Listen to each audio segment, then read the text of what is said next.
Olá pessoal, bem-vindos! Falamos de funções da linguagem na nossa aula 5 e eu prometi a você que na nossa aula 6 faríamos exercícios juntos para consolidar e referenciar e tirar as nossas dúvidas e abrir possibilidades de leitura quanto às funções de linguagem no nosso dia a dia, no nosso cotidiano, nas nossas leituras que são para o Arrase no Enem, mas que são para a nossa formação como cidadãos também. Certo?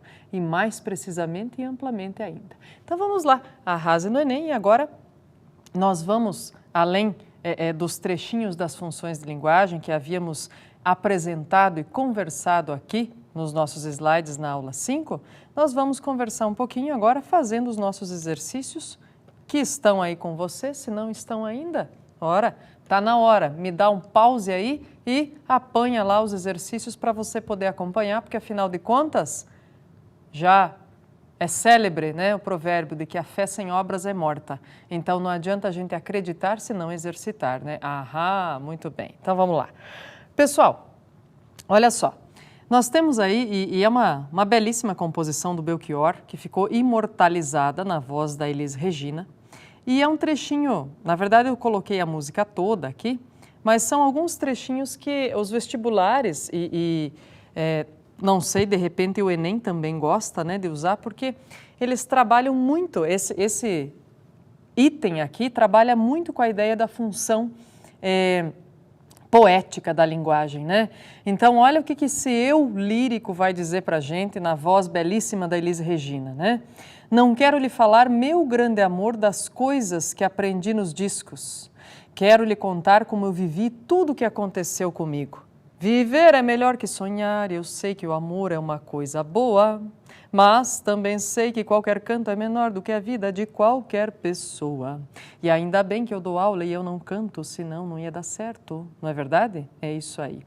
Pessoal, então as letras de música, olha só comigo, as letras de música são excelentes recantos para eu poético, para eu lírico, para a representação de função poética, certo? Embora essa função aqui também, ou essa letra de música também possa ser compartilhada por um sentimento coletivo que estaria na função emotiva da linguagem. Muito bem. Então, letras de música sempre muito importantes. E agora eu convido você. Vamos exercitar com o Enem? Vamos que vamos, sim. Vamos lá. Você viu que o meu convite aqui não foi nem uma pergunta, né? Eu não disse assim, vamos exercitar com o Enem? Quer dizer, você quer? Não, eu disse, vamos exercitar com o Enem, com ponto de exclamação, dizendo, ó, vamos sim, não tem choro nem vela, vamos lá. Bom, pessoal, aí nós temos um texto que se chama Desabafo. Então dá uma olhada aí para a gente entender o que acontece e ver que tipo de pergunta é feita sobre função de linguagem no Enem, tá? Diz assim, desculpem-me, mas não dá para fazer uma cronicazinha divertida hoje. Simplesmente não dá. Não tem como disfarçar. Esta é uma típica manhã de segunda-feira. A começar pela luz acesa da sala que esqueci ontem à noite. 6 recados para serem respondidos na secretária eletrônica. Recados chatos, contas para pagar que venceram ontem. Estou nervoso, estou zangado. Posso completar e você me ajuda aí. Estou azedo, né? Muito bem. E aí diz o seguinte, ó. Nos textos em geral, é comum a manifestação simultânea. Simultânea. O que quer dizer simultânea, gente? Ao mesmo tempo, né? Ao mesmo tempo.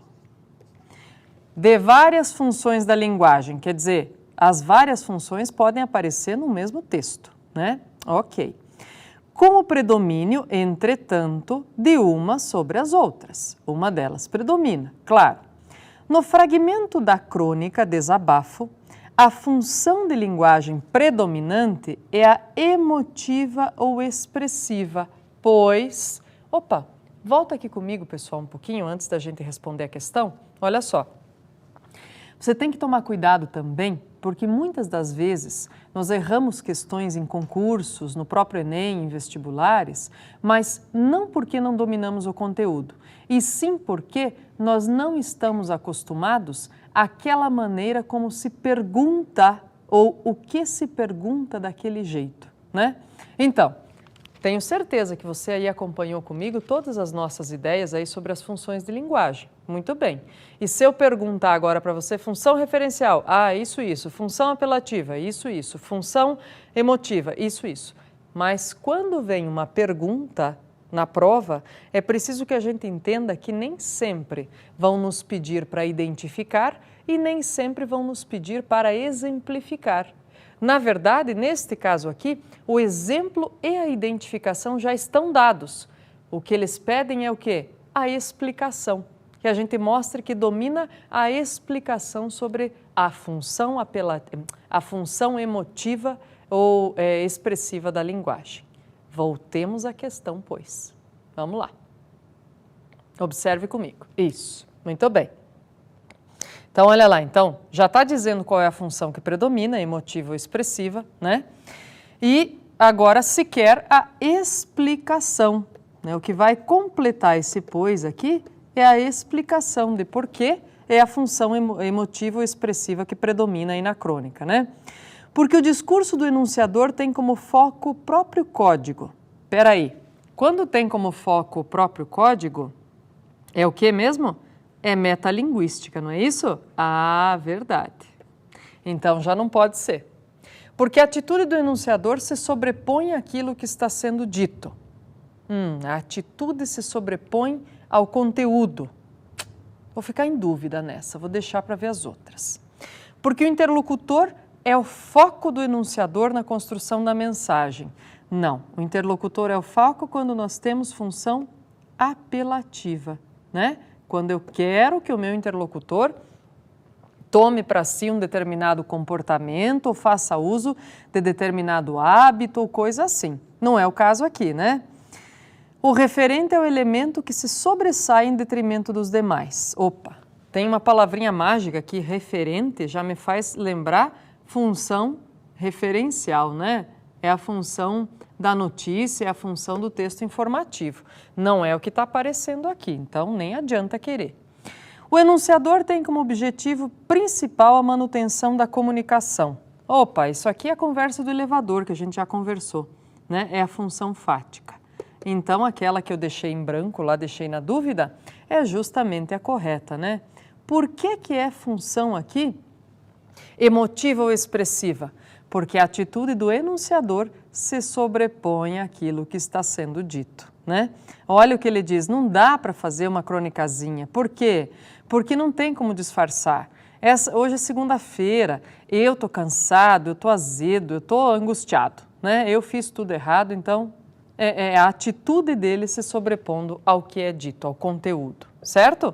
Muito bem, letrinha B para nós, tá bom? Então, vamos lá, mais um pouquinho, gente. Outra questão agora. Aula de português. Carlos Drummond de Andrade, na belíssima coletânea Esquecer para Lembrar. A linguagem, na ponta da língua, tão fácil de falar e de entender. A linguagem na superfície estrelada das letras, sabe lá o que quer dizer? Professor Carlos Góes, ele é quem sabe, e vai desmatando o Amazonas da minha ignorância. Figuras de gramática esquipáticas atropelam-me, aturdem-me, sequestram-me. Já esqueci a língua em que comia, em que pedia para ir lá fora, em que levava e dava pontapé. A língua, breve língua entrecortada, do namoro com a priminha. O português são dois, o outro, mistério. Belo poema do Carlos Drummond de Andrade e vamos ver qual é o pedido. Explorando a função emotiva da linguagem, o poeta expressa o contraste entre as marcas de variação de uso da linguagem em... Espera aí, então vamos entender, agora que já sabemos o que está perguntando, vamos entender o que nos aparece aqui no poema, né? Olha só, ele diz assim, que a linguagem, tão fácil de falar, de entender, a linguagem da superfície estrelada das letras, e daí diz, olha, o professor Carlos Góes, está aqui, né? É ele quem sabe, ele vai desmatando o Amazonas da minha ignorância. Leia-se o quê? Ele vai me ensinando norma padrão, né? Por quê? Porque é a variante ensinada na escola, é a variante de prestígio, certo? Ok. Aí diz, olha, figuras de gramática, esquipáticas, atropelam-me, aturdem-me. Eu, nossa, fico aí meio sem rumo, não é isso? Ok. Já esqueci a língua em que comia, em que pedia para ir lá fora, em que levava e dava pontapé. A língua aqui, gente, do quê? Da ingenuidade, né? Da pureza. A língua de casa, certo? Muito bem. O português são dois, o outro, mistério. Quer dizer, o que eu domino e o que eu conheço é um, o outro, mistério. Muito bem, então vamos ver agora, interpretando o poema, se fica fácil para a gente depreender qual a alternativa aí. Ó. Explorando então a função emotiva, ele expressa o contraste entre as marcas de variação de usos da linguagem em situações formais e informais, diferentes regiões do país, escolas literárias distintas, textos técnicos e poéticos ou diferentes épocas. Aqui, pessoal, basta que a gente leia e perceba aquilo que eu comentava com vocês. Olha, o professor Carlos Góes desmata a Amazônia da minha ignorância, ou seja, traz para mim a língua formal, a norma padrão, né? A situação formal da língua. E eu, ingênuo, na língua de casa, usava para situações informais, é isso que ele contrapõe no poema, tá? É isso que ele cita como ambivalência aí. Então, leitura cuidadosa do poema aí, também tem uma chamada de atenção muito importante para fazer aqui, pessoal. Tem muita gente que pensa que quando vê um poema assim diz, é questão de literatura, né? Cuidado, olha só o que a gente acabou de ver aqui, é uma questão de variação linguística. Ok, é um poema, é de um cânone da nossa literatura, como Carlos Drummond de Andrade, mas não é uma questão de literatura, é uma questão de variação linguística. Então, de novo, né? Cuidado para não ser traído pela forma do texto, certo? Muito bem, então vamos lá. De variação linguística e função de linguagem, né? Essa questão. Variação linguística e função de linguagem. Agora, olha só aqui, ó. Assinale a alternativa que contém a sequência correta sobre as funções da linguagem, importantes elementos da comunicação. Vamos ver lá. 1. ênfase no emissor, primeira pessoa, e na expressão direta de suas emoções e atitudes. Puxa, dado em primeira pessoa, emoção, atitude. Olha, eu vou ficar já entre as duas possíveis aqui. Ou é emotiva ou é poética, né? Já vou ficar entre as duas, ok. Então eu vou colocar do ladinho aqui, sabe como? Aquela coisa assim que a gente faz no rascunho da prova. Coloca aqui do lado, ó. Eu acho que pode ser essa ou pode ser essa. Vamos ver, tá bom. Evidencia o assunto, objetos, fatos, os juízos. É a linguagem da comunicação. Essa aqui me parece aquela que trabalha exatamente com a referência à notícia, à informação, não é isso? Puxa vida, me parece. Então, eu acho que eu vou ficar com a função referencial aqui. Vamos ver. 3. Busca mobilizar a atenção do receptor, ou seja, do interlocutor, produzindo um apelo ou uma ordem. Quais são os verbos que produzem apelo ou ordem? Imperativos. Oba, então essa aqui eu sei, essa aqui vai me ajudar. Imperativos, verbos imperativos aparecem na função? A função apelativa ou, como é que é mesmo outro nome dela? Conativa. Então tá aqui, ó, essa aqui eu já sei, beleza, joia. ênfase no canal para checar sua recepção ou para manter a conexão entre os falantes. O canal é a conversa. Se a ênfase é no canal de comunicação, então aqui também ficou fácil para mim. Aqui a função é fática. Beleza. 5.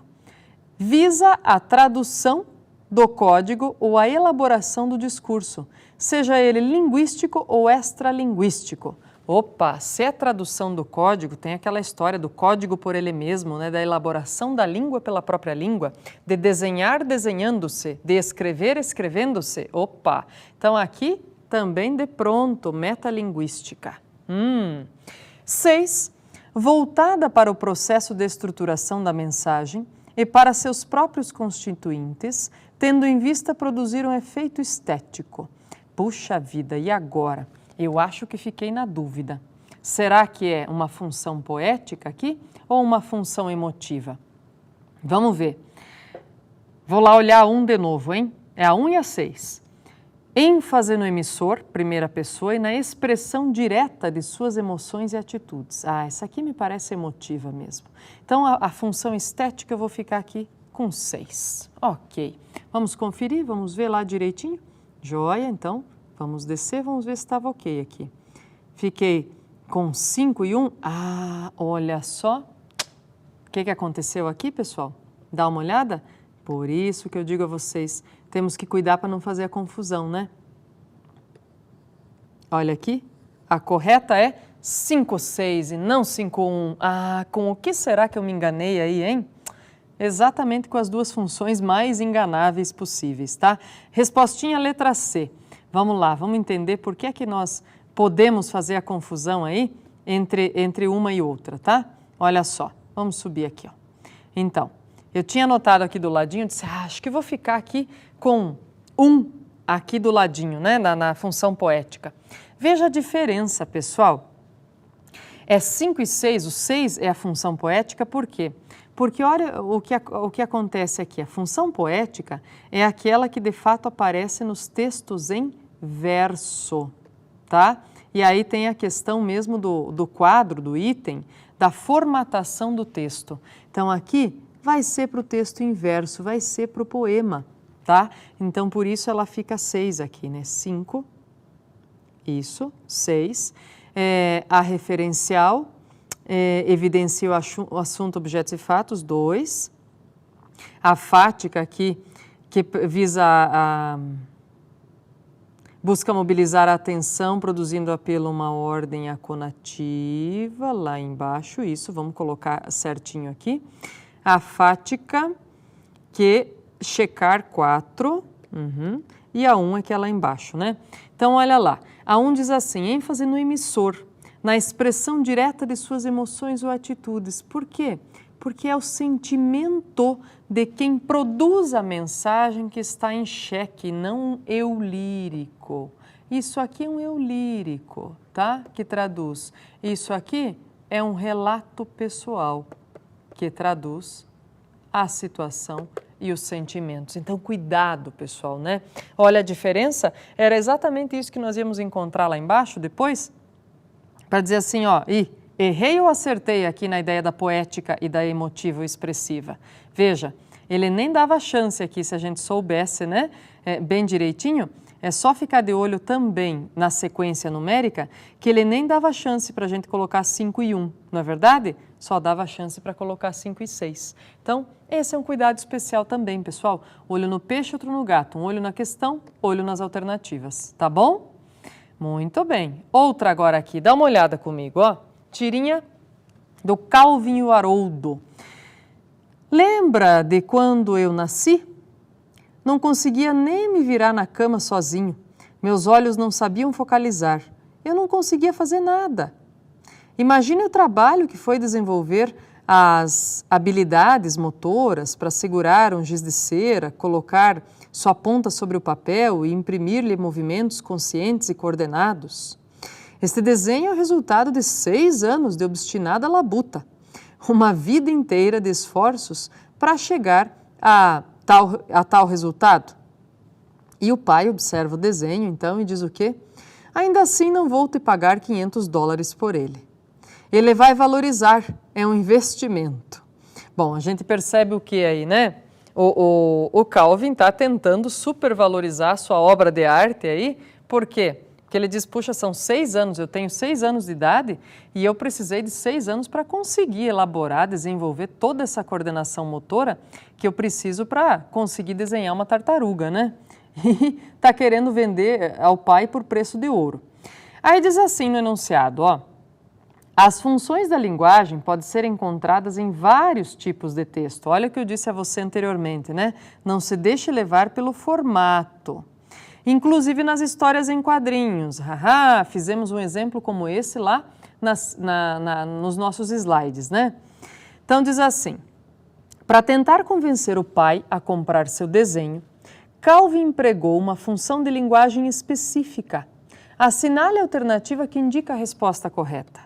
Ele usou função metalinguística, ele usou função fática, ele usou função poética, ele usou função emotiva ou ele usou função conativa? Agora deixa eu entender aqui, vamos ver. Olha só. Para convencer o pai, né, o que o Calvin usou? Puxa vida, ele usou aí o que precisa para fazer o desenho, tal, tudo isso, mas ainda assim não foi função metalinguística, né, para convencer o pai, ele estava descrevendo como é que fez. Função fática é aquela para manter a conversa, não é do convencimento, né?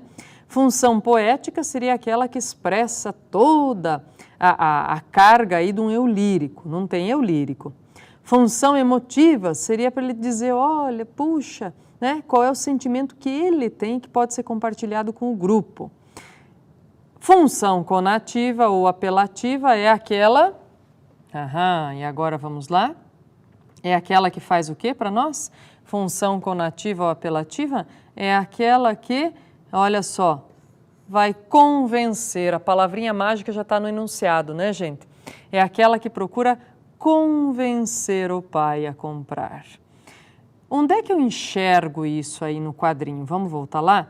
Ó, onde é que eu enxergo? Diz, olha, tem muito. Imagine o trabalho, lembra, tá vendo aqui o uso pessoal dos verbos no imperativo? Ó, lembra quando eu nasci? Imagine o trabalho que foi, né? Diz, ele vai, então, tudo que ele está tentando aqui, embora ele esteja descrevendo como fazer, ele está tentando apelando ao pai, né?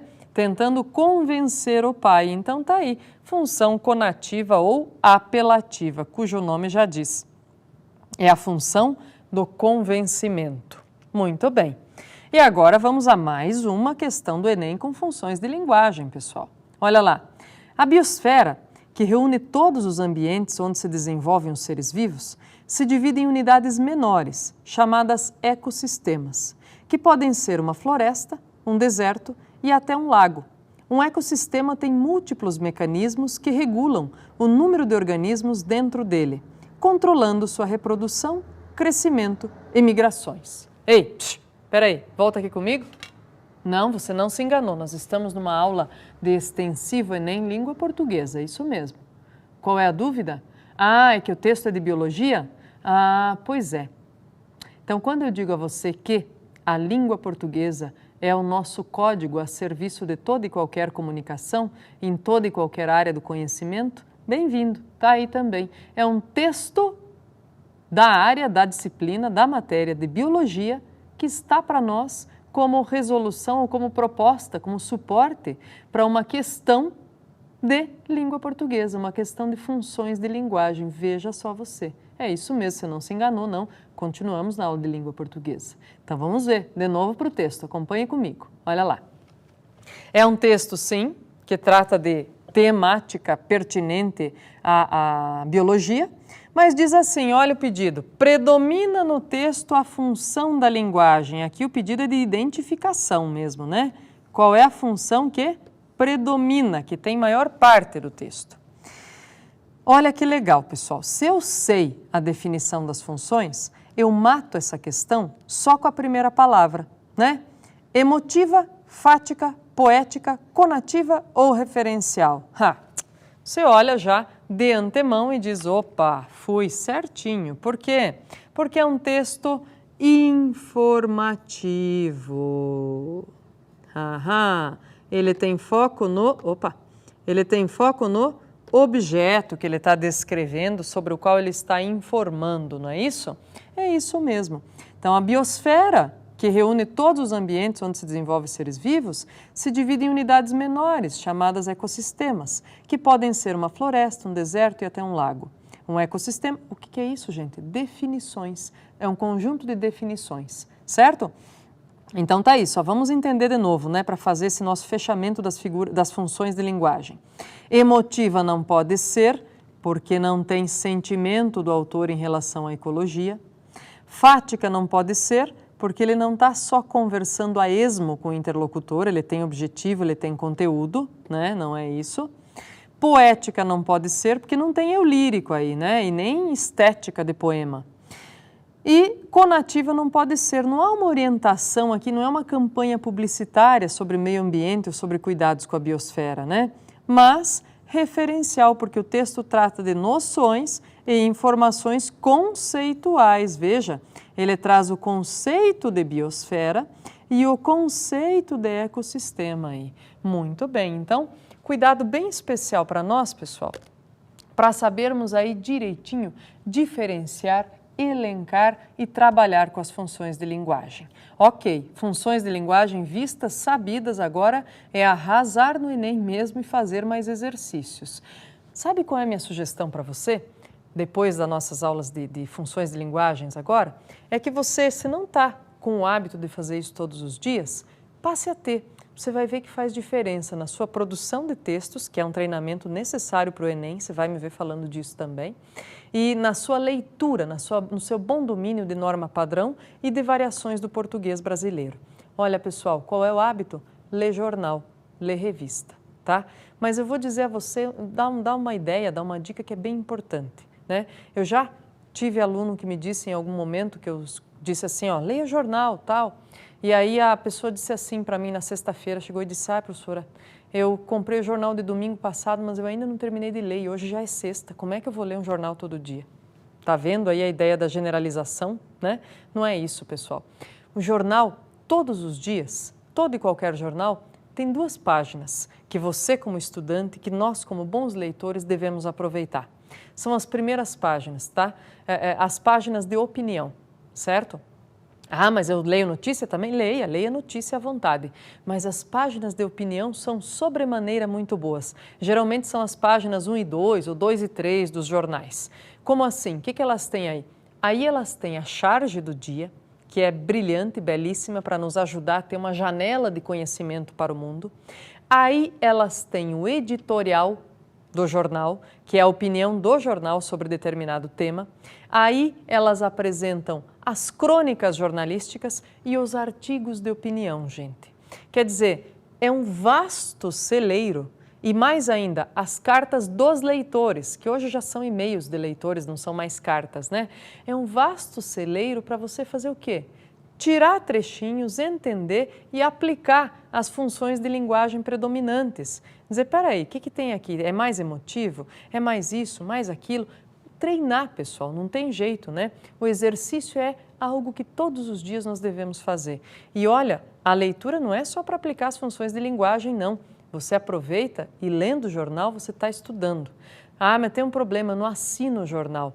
Pessoal, hoje, as plataformas dos jornais estão online e as principais notícias e textos de opinião, inclusive a charge diária, podem ser vistas por nós gratuitamente nos sites dos jornais na internet. Então, eu também considero a você que as revistas são uma grande pedida, né?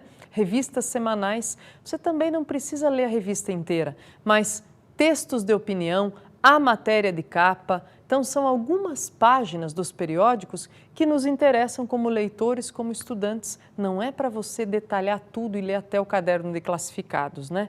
Boa dica se você está procurando um carrinho, um apartamentinho, mas não é o caso na questão de estudar para o Enem ou estudar para o vestibular, certo? Mas fica aí a minha orientação. Passamos dessas aulas da variação, das funções de linguagem e vamos adiante. Meu pedido a você é muito simples. Leia jornal todos os dias, leia trechinhos de revistas e jornais diferentes, semanal e diariamente. Bom trabalho, bons estudos, vamos nessa e arrase no Enem.